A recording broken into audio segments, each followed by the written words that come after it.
Fabrizio Lagaipa, amministratore del distretto, che è stato colui che ha voluto fortemente questa conferenza sulla pace con qualificati attori.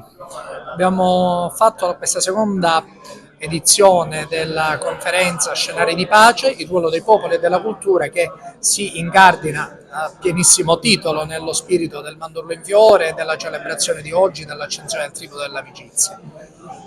Oggi parlare di pace diventa di particolare attualità.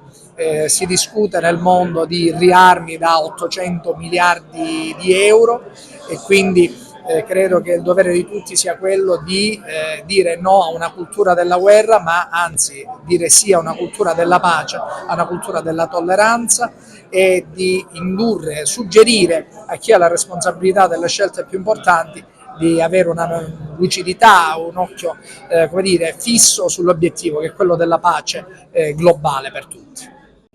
Come valuta questa iniziativa di Agrigento per la festa del mandorlo, una conferenza stampa sulla pace nel mondo?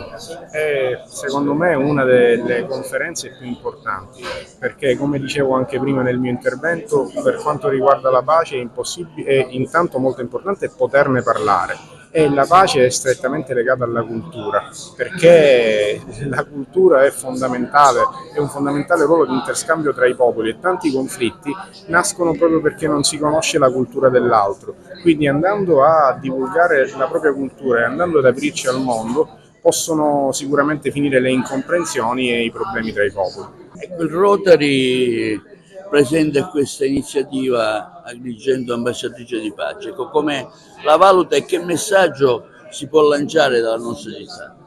Beh, la Sicilia è da sempre al centro del mondo, prima era al centro della cultura millenaria e oggi si trova ancora al centro del Mediterraneo come centro fra tutte le culture, quindi qual è il migliore posto dal quale fare partire un messaggio di pace? Sono molto contento di aver avuto la possibilità di intervenire e di essere presente in questa giornata che parla di pace, tema molto importante. Noi consoli siamo in prima linea per promuovere la cultura, la pace e le relazioni pacifiche tra tutti i popoli. Quindi un plauso e un ringraziamento ad Agrigento che ha promosso questa giornata. Speriamo ce ne saranno tante altre che ci avvicineranno e ci aiuteranno in questo ruolo di pace.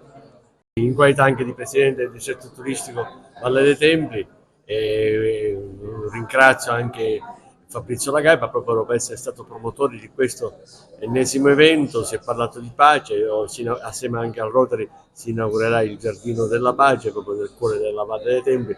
Stiamo celebrando quindi questa festa del mandorlo in fiore e quel messaggio di pace e di concordia che ad Agrigento lanciamo in tutto il mondo. Dottore Lattuca, una breve dichiarazione gentilmente su lei ha partecipato a questo interessante convegno su scenari di pace, il ruolo dei popoli e della cultura? Abbiamo parlato di pace oggi, abbiamo discusso anche della possibilità, io ho proposto appunto un festival della cultura e della pace da fare nella città di Agrigento nell'ambito della conferenza Mezzogiorno Mediterraneo. Il sindaco ha annuito, spero che accetti la richiesta, perché ci sono tutta una serie di altri fattori che potrebbero essere create nella nostra città per raccogliere, diciamo, in un luogo sofisticato quale Agrigento, al centro del Mediterraneo, tutte le iniziative che hanno a che fare con la pace tra i popoli.